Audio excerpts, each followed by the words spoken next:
Let's go! Oh my goodness. What are we supposed to do about the Garrett Nussmeier knee brace? This footage via Preston and Mike at tigerbait.com. Make sure you check them out. And honestly, well, we have been waiting for the right time to do another practice breakdown. This is the big story. Everything else is secondary. And, of course, that knee brace is thicker than cold peanut butter. It's not exactly what you want to see at this juncture of camp. And you see it right here, okay? Never has one person been so hyper fixated on a knee like me to Garrett's cap right there. I will give you my patellar tendon, Garrett, if you need it. But, yes, it is soft tendonitis. Garrett's a tough SOB. It looks as if he should be ready to go. You have Emil Picarella. I think he played at U High here, the walk-on backup. Obviously, there are some other quarterbacks. We'll discuss them in just a moment. So, this is, a gigantic story. Y'all, Garrett is so unfreaking believably good at football that I think he will be able to overcome it. Is it a concern? Yes, it is a major concern because all of us have really, really, really high hopes for LSU. Now, let's get a little weird when it comes to depth. Obviously, you worry about the backup quarterback position, but what about the backup running back position where JT Lindsey, of course, he himself is not available because, well, a lot of you probably know by now. Bang! Floating in the top right corner of your screen is our live stream breakdown of all the legalese and stuff going on. But the bottom line is he is not available. So Juwan Johnson is now at running back, and he probably will be part of this team. I would be shocked if he actually is not involved in the Clemson game plan in some way. You know, some people mention, hey, he could be used as a red zone quarterback or just in the red zone in general to give you a little bit more juice back there. Could you imagine him in the backfield next to Caden Durham? I could see that. Obviously, here's Frank Wilson working really hard here with Juwan Johnson to get him up to speed on all the ball security stuff because that is the single most important thing. And something else about Garrett that I think is very important here is, well, this guy. I could make a strong case that the best running back of the Brian Kelly era is this guy right here. And we have not yet reached his prime yet. So obviously working on this ball security stuff with Caden Durham. You know, there's some other young backs in the SEC who had ball security issues. Nathaniel Frazier, another true freshman back for Georgia, was a really good player. He struggled with ball security. Caden Durham was fine in that. And obviously now we get to Kaleb Jackson. Kaleb deserves a lot of credit for sticking it out. Normally, if you are a very hyped-up player and then you get surpassed by another guy who is just better than you, normally that player just transfers out. But that's not what Kaleb Jackson decided to do. And in all of his interview sessions, he has looked unfreaking believable, or he has sounded unfreaking believably impressive. Look, could there still be a world where Kaleb Jackson has a breakout? Yeah, absolutely, right? Because he has just dominated too many scrimmages and practices, in particular going into last season and even going into his true freshman season, for us to just think that he's just not good at all. So I am still a believer in Kaleb. Another thing that's very interesting is he was fine last year in pass protection and also fine as a receiver. Now, this is who you really want to be the pass-catching back, Harlem Berry. Well, let's talk about the backup quarterback battle, and shout-out to Mike Scarborough of TigerBait.com. He will be joining us on PHL Live 6:30. So go on ahead, lock in that on your calendar. We've never had Mike on. We're really excited about that. And the big news for me is that Aaron Anderson is full go back at practice. You have Nick Anderson right here, Trades Green. These three are starter-level players. They're just running with the twos for the sake of this drill. That is Harlem Berry, also working with the second unit. And then you have Bo Bordelon, Cohen Eccles, Paul Mabenga, 74's Braden Augustus. He won't be the backup center, but he's working with the twos here. And then Carius Kern at left tackle. So one thing that has been interesting is Colin Hurley has been creeping up on Michael Van Buren for this QB2 2 job. I still think it would be Van Buren.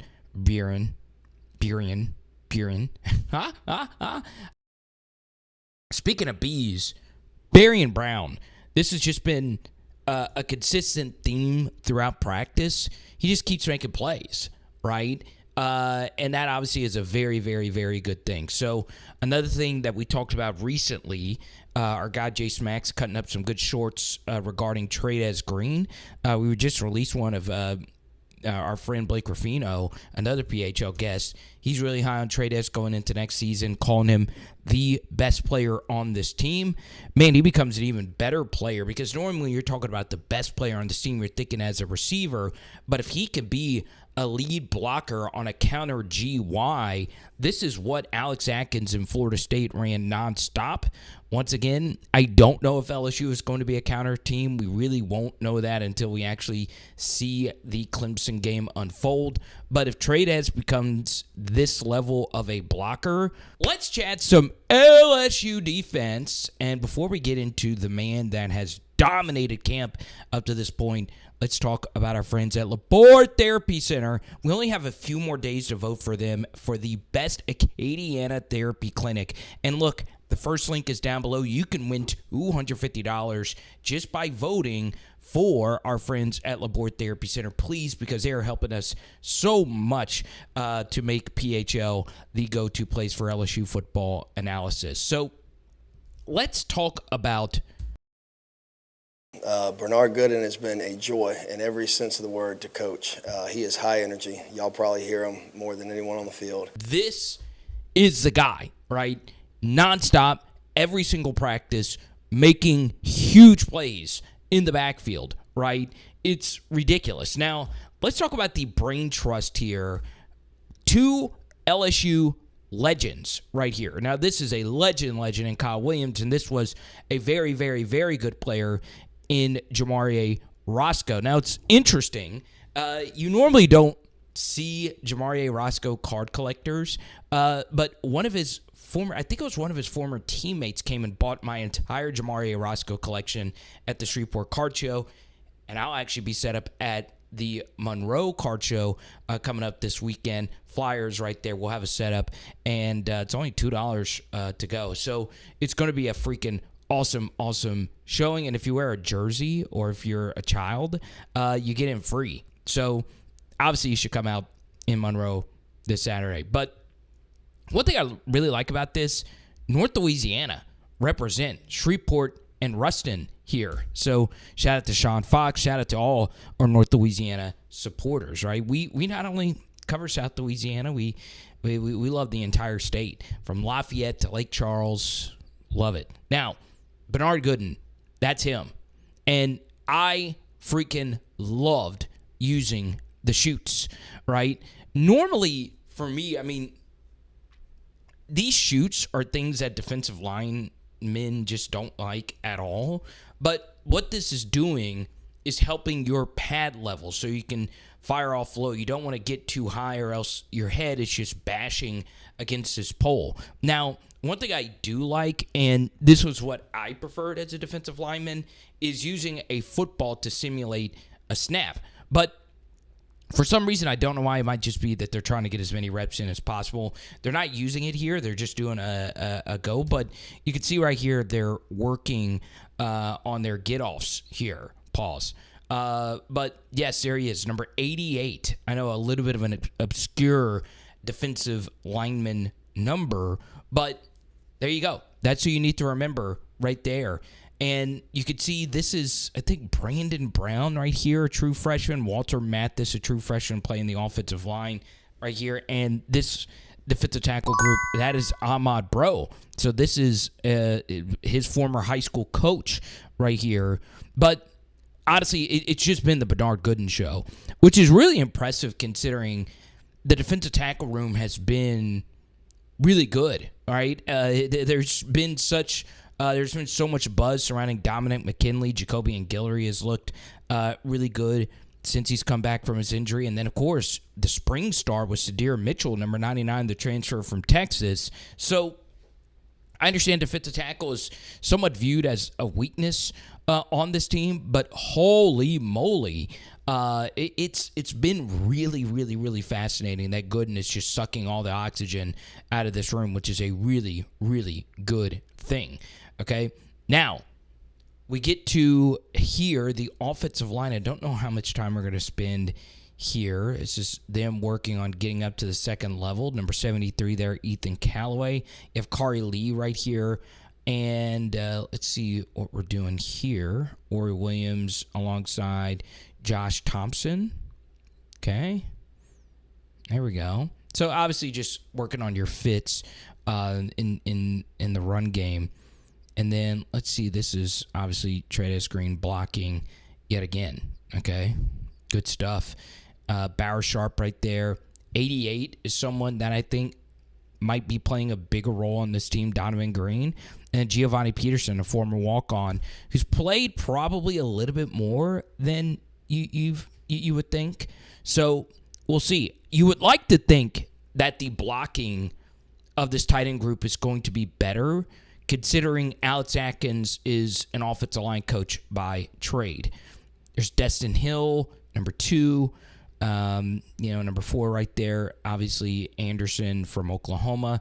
Jelani Watkins, who's had some good looks. Teron Francis coming up next is Kylan Billiard. Francis, a true freshman. Billiard, a year 2 guy. So, just like how it normally is, a very crowded wide receiver room. I mean, you can barely move, right? But we'll see who emerges from this group. The big news, though, if you're watching this just as a premiere, the latest is that Aaron Anderson is healthy, right? Obviously, Garrett's favorite slot target, and there's Chris Hilton right there. And then we get back to Garrett, obviously. One big emphasis point is the screen game, right? LSU worked a lot on screen game for this practice. So, this has been the thing that I have brought up repeatedly. I do think one thing that can unlock this LSU rushing game is actually throwing to the running backs out of the backfield, especially if Caden Durham becomes an overall better pass protector. All right, so let's slow it down a little bit for this last, chunk of analysis. This was from LSU practice on August 5th, and we're recording this on August 11th. This footage that you saw today indoors was August 11th. So there's supposed to be more footage released, but LSU shut that down, obviously, after the Garrett Nussmeier injury. So you can see here from 6 days ago, Garrett did not have a brace on, and this thing flared up in a practice. It was actually during a closed practice after this one, I believe. Xavion Thomas has also put together some really nice days. He's also a sneaky player in terms of actually getting carries out of the backfield. Let's see. I think you see Wilson Alexander here, some other LSU media members. Let's see if we could spot Ruffino somewhere. There's Marler. I think that's Chris Marler right there. There you go. Welcome to BR, buddy. But, as far as Garrett's injury is concerned, I want you to listen to this. Garrett Nussmeier, I swear, I said to somebody, it's almost like I think his balls have gotten even better with him with the knee brace. Hey, yo! Pause. Balls have gotten even better with him with the knee brace. Love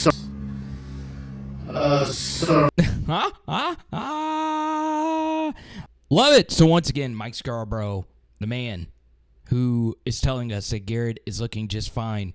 His balls are looking just fine. His words, not mine. Will join us Thursday night, 6:30. So at the end here, I want to go through a few different practice reports that have just been written by the media, but just also things that I've heard from speaking to players and their parents and other people who are there for full practices and so on and so on. So obviously it is noteworthy that the media viewing of practice did change because, well, we would like to think it changed because of Garrett and his injury situation. If you want more on that, John Eads, WAFB reporter, joined us last night, so you could see the most recent live stream there. A few guys that are continuing their dominant fall camps here, I wanted to spend a lot of time on Gooden because he is relatively new. But on the defensive side of the ball, it's Harold Perkins who's really been the star, and literally the star. You see what I did there? Number 7 is starting to play like number 7 in practice. Hopefully that translates to the game because Clemson's going to be a difficult matchup for him. On the offensive side of the football, Xavier Thomas, a guy that we're really high on here on PHL, continues to make plays, as do the wide receivers as a whole. So this wide receiver room just continues to get just so much buzz, and we'll see what happens there. And then, are we witnessing the best corner room we have seen at LSU in quite some time? Jakeem Jackson, a little limited at practice today, but man, the 2 studs that everyone wants to see. Number 3, DJ Pickett. Look, he's 6'5". Are you kidding me? And Mansour Delane, number 4. Ashton Stamps has also stacked some good days, as has P.J. Woodland, a year 2 and a year 3 guy who played a lot last year. So I'm really pumped up for both of them, and I'm pumped for you to hit that subscribe button, baby. It is Power Hour LSU. Boom! And tonight, we're doing barbecue chicken.